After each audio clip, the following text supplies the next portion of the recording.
నమస్కారం సిటీ వార్తలకు స్వాగతం. ముందుగా ముఖ్యాంశాలు. రాజధాని అమరావతిలో సిఆర్డీఏ ప్రధాన కార్యాలయం ప్రారంభం. రైతుల త్యాగాలు మర్చిపోలేనన్న సీఎం చంద్రబాబు.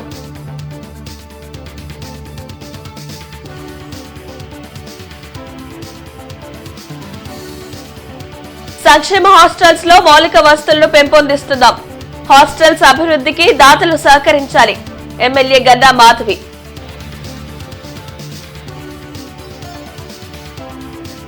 కార్మిక శాఖ ఆధ్వర్యంలో సూపర్ జీఎస్టీ, సూపర్ సేవింగ్ అవగాహన బైక్ ర్యాలీ. జీఎస్టీ తగ్గింపు లబ్ధిని ప్రజలు సద్వినియోగం చేసుకోవాలి. డీఆర్ఓ ఖాజావలి వెల్లడి. రాజధాని అమరావతిలో సిఆర్డీఏ ప్రధాన కార్యాలయ భవనాన్ని సీఎం చంద్రబాబు ప్రారంభించారు. 7 ఫ్లోర్లలో ఈ భవనాన్ని నిర్మించారు. రాజధాని అమరావతిని ప్రతిబింబించేలా భవనం ముందు ఏ అక్షరం ఎలివేషన్ తో తీర్చిదిద్దారు. రాజధాని అమరావతి ప్రాంత రైతుల త్యాగాలను ఎప్పటికీ మరువనని ముఖ్యమంత్రి చంద్రబాబు అన్నారు. రాజధాని ప్రాంతాన్ని అన్ని విధాలా అభివృద్ది చేస్తామని చెప్పారు. రాజధాని అమరావతిలో నిర్మించిన సిఆర్డీఏ ప్రధాన కార్యాలయ భవనాన్ని కేంద్ర సహాయ మంత్రి పెమ్మసాని చంద్రశేఖర్, మంత్రి నారాయణ, ఎమ్మెల్యే తెనాలి శ్రావణ్ కుమార్ తో కలిసి ఆయన ప్రారంభించారు. మొత్తం 7 ఫ్లోర్లలో ఈ భవనాన్ని నిర్మించారు. రాజధాని అమరావతి ప్రతిబింబించేలా భవనం ముందు ఏ అక్షరం ఎలివేషన్ తో తీర్చిదిద్దారు. తొలిసారి ల్యాండ్ పూలింగ్ కింద భూములు ఇచ్చిన చరిత్ర అమరావతి రైతులదని చంద్రబాబు అన్నారు. గత ప్రభుత్వం రాజధానికి భూములు ఇచ్చిన రైతులను ఎన్ని ఇబ్బందులు గురిచేసిందో ప్రజలు గమనించారని గుర్తు చేశారు.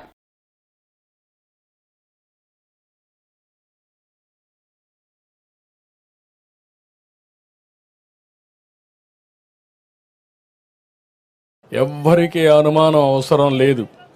మిమ్మల్ని మరిచిపోయే సమస్య లేదు.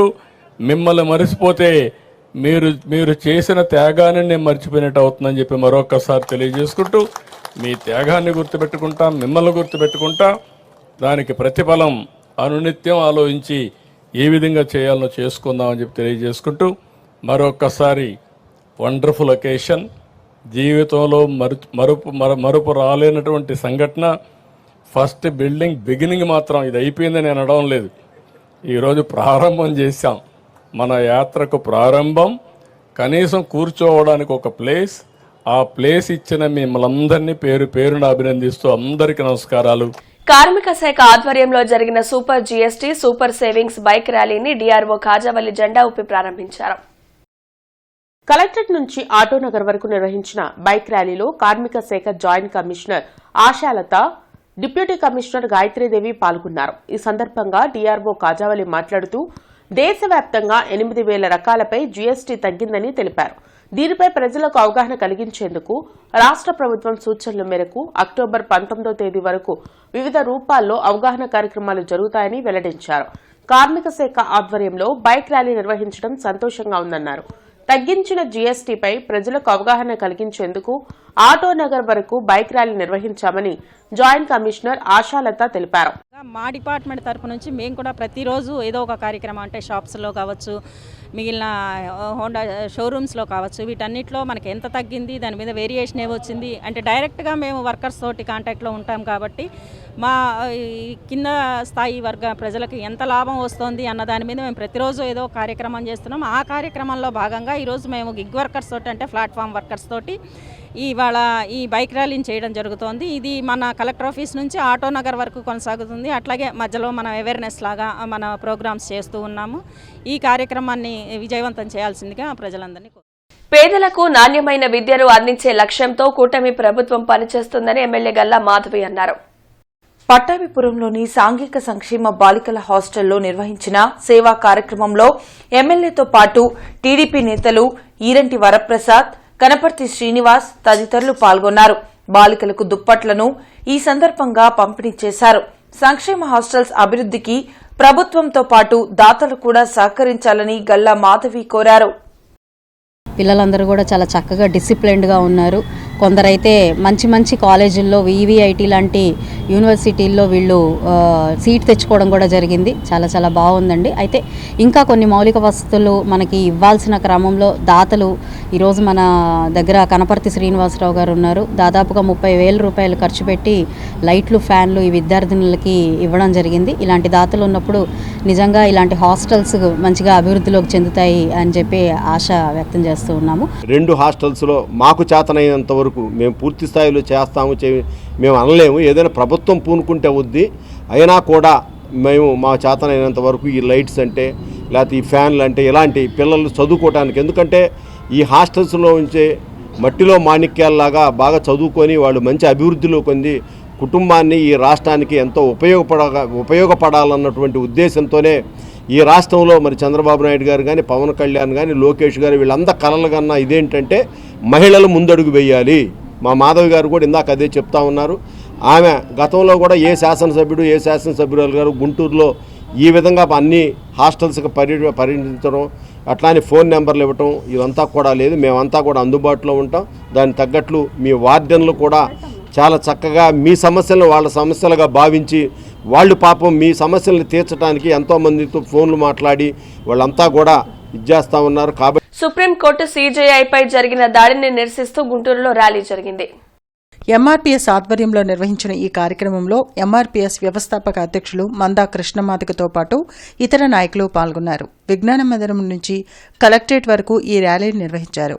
సీజేఐపై దాడి చేసిన వ్యక్తిని వెంటనే అరెస్టు చేయాలని, లేకుంటే ఈ నెల 22న 1,00,000 మందితో చలో హైదరాబాద్ కార్యక్రమాన్ని చేపడతామని మందా కృష్ణ హెచ్చరించారు. ఈ దాడి వెనుక వ్యక్తులే కాదు, కొన్ని శక్తులు కూడా ఉన్నాయనే అనుమానం ఉందని పేర్కొన్నారు.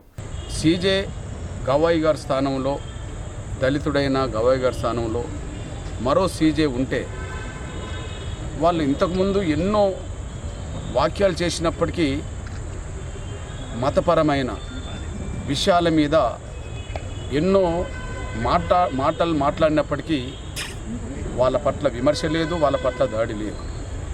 కానీ దళితుడిని మాత్రమే నువ్వు మాట్లాడతావా అనే పద్ధతిలో ఒక దౌర్జన్యపూరితమైన చర్య కొంతమంది ప్రోత్సాహంతో జరిగినట్టున్నది. అందువల్ల వెంటనే సుమోటో కేసు అయినా నమోదు చేసి వెంటనే అరెస్ట్ చేయాలి. అతన్ని ప్రోత్సహించిన శక్తులు ఎవరో వాళ్ళు కూడా బయటికి రావాలి. వీటన్నిటికీ సమగ్రమైన స్వతంత్రమైన విచారణ జరగాలి. సుప్రీంకోర్టు న్యాయమూర్తులతో విచారణ జరగాలని మేము విజ్ఞప్తి చేస్తున్నాం. అదే సమయంలో భవిష్యత్తులో ఇలాంటి చర్యలు పునరావృతం కాకుండా చూడడం కోసం మరిన్ని కఠినమైన చట్టాలను తీసుకురావాల్సిన బాధ్యత ఉన్నది. కలెక్టరేట్లో ప్రజా సమస్యల పరిష్కార వేదిక కార్యక్రమం జరిగింది. జిల్లా నలుమూలల నుండి వచ్చిన బాధితులు తమ సమస్యలు పరిష్కరించాలంటూ ఉన్నతాధికారులకు వినతులు అందించారు. ప్రతి సోమవారం కలెక్టరేట్లో నిర్వహించే ప్రజా సమస్యల పరిష్కార వేదికకు బాధితులు బారులు తీరారు. ఫిర్యాదులను జిల్లా ఉన్నతాధికారులు స్వీకరించారు. ఆయా సమస్యల పరిష్కారంకు తగు చర్యలు తీసుకుంటామని భరోసా కల్పించారు. బస్సు ఓనర్ వద్ద తీసుకున్న అప్పు తీర్చినా ఇంకా ఇవ్వాలని, లేకుంటే చంపుతామని బెదిరిస్తున్నారని 27వ number city bus driver Bhanuprakash ఆవేదన వ్యక్తం చేశారు. తనకు న్యాయం చేయకపోతే పెట్రోల్ పోసుకొని చావడం తప్ప దారి లేదని కన్నీట పర్యంతమయ్యారు. గుంటూరు ఛానల్ పొడిగింపు క్రింద భూములు కోల్పోతున్న రావిపాడు గ్రామస్తులకు భూసేకరణ చట్టం 2013 ప్రకారం పరిహారం అందించాలని రైతు సంఘం కార్యదర్శి కంచుమాటి అజయ్ కుమార్ డిమాండ్ చేశారు. రావిపాడులో రిజిస్ట్రేషన్ విలువ 30 లక్షలు ఉండగా ఆర్డీఓ 8 లక్షల ప్రకారం పరిహారం ఇస్తామని రైతులకు అన్యాయం చేస్తున్నారని మండిపడ్డారు. పెదందిపాడు రావిపాడు సంబంధించి రిజిస్ట్రేషను 30 లక్షలు చేసుంటే ఆ 30 లక్షలను పరిగణలో తీసుకోకుండా అదే రెవెన్యూలో ఉంది. మిగిలిన తక్కువ రేట్లో ఉన్న వాటిని రిజిస్ట్రేషన్ జరిగిన దాన్ని ఎప్పుడో దాన్ని పరిధిలో తీసుకొని మీకు కేవలం 8 లక్షలు వస్తాయి, 10 లక్షలు వస్తాయి అని చెప్పి ఆర్డీఓ గారు అంత పెద్ద స్థాయిలో ఉండి రైతులు మోసం చేసే విధంగా గ్రామ సభలో చెప్పారు. ఇది చాలా దుర్మార్గమైంది. ఇవాళ అందరూ కలిసి ప్రతి ఏ ప్రభుత్వం అయినా ఎవరైనా సరే రైతులే మోసం చేయాల్సి వస్తున్నారు. ఇవాళ రైతులు త్యాగం చేస్తున్నారు. భూములు ఇవ్వటం అంటే ఒక తరం కోల్పోయినట్లే. అలాంటి తరం కోల్పోయిన రైతులకి న్యాయం చేసే దాంట్లో అధికారులు కూడా ఆలోచించాల్సి. నేను వాళ్ళకి ఇవ్వాలి, ఇచ్చేసేసే డబ్బులు 6,000 వాళ్ళైతే 15,000 25,000 కట్టించుకున్నారు. నన్ను కొట్టి ఆ రోజు నన్ను కొట్టారు. నా మీద కేసులు ఉన్నాయని చెప్పి నన్ను బెదిరించి ఆ కేసులు పెడతా, ఈ కేసులు పెడతారు, నువ్వు బస్సులో ఇది తీసావు అని పెడతానని చెప్పి నన్ను బెదిరించారు. అని చెప్పి బెదిరిస్తే సరే అని చెప్పి నేను 5,000 కట్టించా. ఆ రోజు నా ఇంట్లోకి వచ్చి దౌర్జన్యంగా వచ్చి నా ఇంట్లో టీవీ తీసుకెళ్లారు. వాళ్ళ మీద యాక్షన్ అసలు ఎవరు తీసుకోవట్లేదు. నల్లబాటు స్టేషన్ దగ్గరే సార్ వాళ్ళు ఉండేది. వాళ్ళ మీద ఇంతకుముందు కేసు ఉంది. ఇంతే వేరే వాళ్ళని చంపేద్దామని చెప్పేసి చేశారు వాళ్ళు. మాజీ ఎమ్మెల్సీ అధ్యాపక ఉద్యమ నేత ఎంజే మాణిక్యరావు శత జయంతి ఉత్సవాలను గుంటూరులో నిర్వహించనున్నట్లు మాజీ ఎమ్మెల్సీ లక్ష్మణరావు తెలిపారు. 2026లో నిర్వహించతలపెట్టిన ఈ కార్యక్రమానికి సంబంధించిన పోస్టర్ను ఏసీ కళాశాలలో మాజీ ఎమ్మెల్సీ లక్ష్మణరావు ఆవిష్కరించారు. ఎయిడెడ్ విద్యారంగ పరిరక్షణకు ఎంజే మాణిక్యారావు విశేష కృషి చేశారని లక్ష్మణరావు గుర్తు చేశారు. ఇప్పటికే రాష్ట్రంలోని పలు ప్రాంతాల్లో శత జయంతి ఉత్సవాలను నిర్వహిస్తున్నట్లు చెప్పారు. అధ్యాపక ఉద్యమ నేత, శాసనమండలి మాజీ సభ్యులు శ్రీ ఎంజే మాణిక్యరావు గారి శత జయంతి ఉత్సవాలు ఈ సంవత్సరం జరుగుతూ ఉన్నాయి. ఆయన 1925 మే 23వ తేదీన జన్మించారు. ఆయన జన్మించి 100 సంవత్సరాలయ్యాయి. ఈ మాణిక్యరావు గారు ప్రభుత్వ విద్యారంగ పరిరక్షణ కోసం, ముఖ్యంగా ఎయిడెడ్ విద్యా సంస్థల కోసం, ఎయిడెడ్ విద్యా సంస్థల్లో ఉన్న సిబ్బంది కోసం ఎంతో కృషి చేశారు. ఈ ప్రాంతంలో అనేక సంస్థలు ఎయిడ్ పొందటానికి ఆయన ఎంతో కృషి చేసిన సంగతి, ఉద్యమాలు నడిపిన సంగతి మనందరికీ తెలిసింది. ఈరోజు ఆయన ఆశయాలు ముందుకు తీసుకువెళ్ళటానికి ప్రయత్నంలో భాగంగా ఇప్పటికే మాణిక్యరావు గారి శత జయంతి ఉత్సవాలు చిలకలూరిపేట పీపీపీ విధానాన్ని రద్దు చేసి ప్రభుత్వ మెడికల్ కాలేజీలను ప్రభుత్వమే నిర్వహించాలంటూ దళిత బహుజన ప్రజా సంఘాల ఐక్యవేదిక ఆధ్వర్యంలో కలెక్టరేట్ వద్ద ఆందోళన కార్యక్రమాన్ని నిర్వహించారు. కలెక్టరేట్ వద్ద జరిగిన ఆందోళన కార్యక్రమంలో కన్వీనర్ ప్రేమ్ కుమార్, కొనవి వినయ్ కుమార్లు మాట్లాడారు.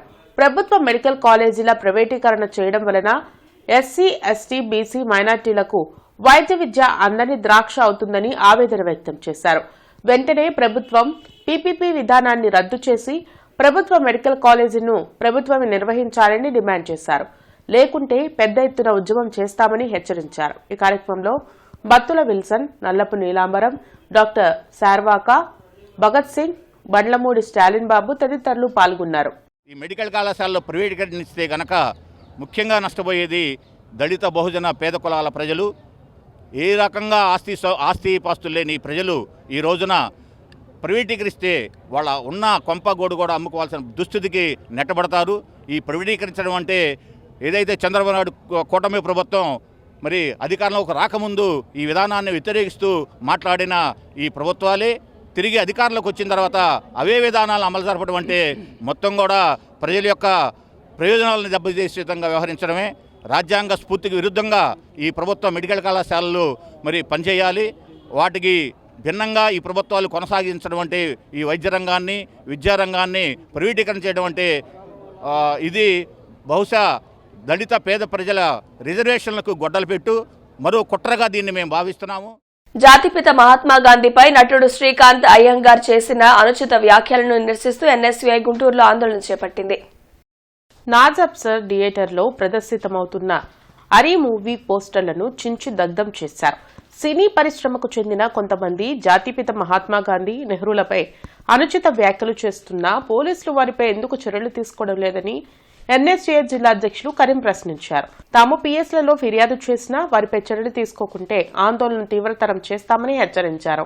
మహాత్మా గాంధీ గారి విలువలు తెలకుండా మహాత్మా గాంధీ గారిని అసభ్యకరంగా మాట్లాడుతూ ఫాదర్ ఆఫ్ ది నేషన్ అనేటటువంటి విలువ కూడా లేకుండా అసభ్యకరంగా వీడియో చేయడం నిజంగా దౌర్భాగ్యమైనటువంటి పరిస్థితి.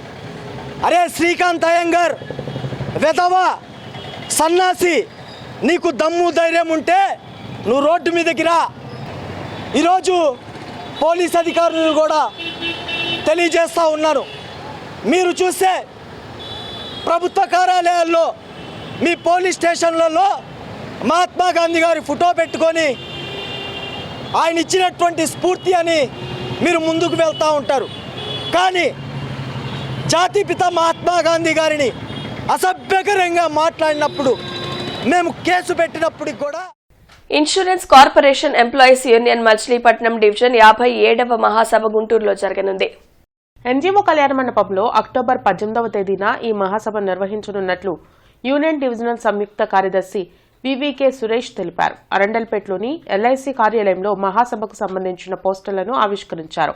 బీమా రంగంలో విదేశీ ఈక్విటీ పెంపుదల, ఉద్యోగుల రిక్రూట్మెంట్ తదితర అంశాలపై ఈ మహాసభలో చర్చించనున్నట్లు ఆయన చెప్పారు. ఎల్ఐసి ముందున్నటువంటి సవాళ్లు అనేక రూపాల్లో ఉన్నాయి.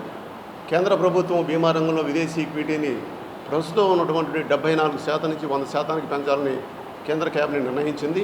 ఈ అంశం మీద అలాగే ఎల్ఐసిలో వేల సంఖ్యలో ఖాళీలు ఉన్నాయి. క్లాస్ 3 and 4 క్యాడర్స్లో రిక్రూట్మెంట్ వెంటనే చేపట్టాలి ప్రభుత్వం. అందువల్ల రిక్రూట్మెంట్కి సంబంధించి కూడా ఈ మహాసభల్లో చర్చించడం జరుగుతుంది. అలాగే ఇటీవల బీమా ప్రీమియంపై జీఎస్టీని కేంద్ర ప్రభుత్వం జీఎస్టీ స్లాబ్లు మారుస్తూ జీఎస్టీని ఉపసంహరించడం జరిగింది. దీని మీద పెద్ద ఎత్తున ఇన్సూరెన్స్ ఎంప్లాయీస్గా మేము క్యాంపెయిన్ చేసాము. ఏజెంట్లు కూడా ఇందులో కలిసి వచ్చారు. జీఎస్టీని ఉపసంహరించిన నేపథ్యంలో ఎల్ఐసి యొక్క ప్రగతిని ఏ రకంగా ముందుకు తీసుకెళ్లాలి, ప్రచారం ఎలా చేయాలి అంశం మీద ఈ మహాసభలో చర్చ చేయడం జరుగుతుంది. అలాగే ఉద్యోగులకు సంబంధించి అనేక ఇష్యూస్ ఉన్నాయి, పరిష్కారం కావాల్సి ఉన్నాయి. స్వదేశీ వస్తు వినియోగం మన ఆత్మగౌరవ నినాదం సూపర్ జీఎస్టీ సూపర్ సేవింగ్స్ పై తూర్పు నియోజకవర్గంలో అవగాహన కార్యక్రమం నిర్వహించడం అభినందనీయమని అన్నారు. స్వదేశీ వస్తువుల నాణ్యత, మన్నిక వంటి అంశాలను వివరిస్తూ ఏర్పాటు చేసిన ప్రదర్శనను ప్రతి ఒక్కరూ తిలకించి ప్రోత్సహించాలని పిలుపునిచ్చారు. జీఎస్టీ వరాలను అందిపుచ్చుకోవాలని కోరుకున్నారు. అదేవిధంగా చాక్లెట్లు, మన రెడీమేడ్ ప్యాకింగ్ ఫుడ్స్ దగ్గర నమ్కీను, భుజియా ఇలాంటివి, అదేవిధంగా పాస్తా ఇవన్నీ కూడా 18% ఉండేవి. ఇప్పుడు మనకు 5%కి తగ్గింది. కాఫీ, మనం తాగే కాఫీ కానీ, అదేవిధంగా కోకోనట్ వాటర్, పండ్లు, కూరగాయలు ఇవన్నీ కూడా 1% 5% మనకు తగ్గింది. అదేవిధంగా మనకు రాకనే మన వాటర్ కూడా తెప్పించుకుంటాం. 20 లీటర్స్ వాటర్, అది కూడా 5% జీఎస్టీ తగ్గింది. నెక్స్ట్ మన soaps, tooth powder, hair oil, దువ్వెనలు ఇవన్నీ కూడా 12% ఉండేది మనకి ఇంతకుముందు జీఎస్టీ.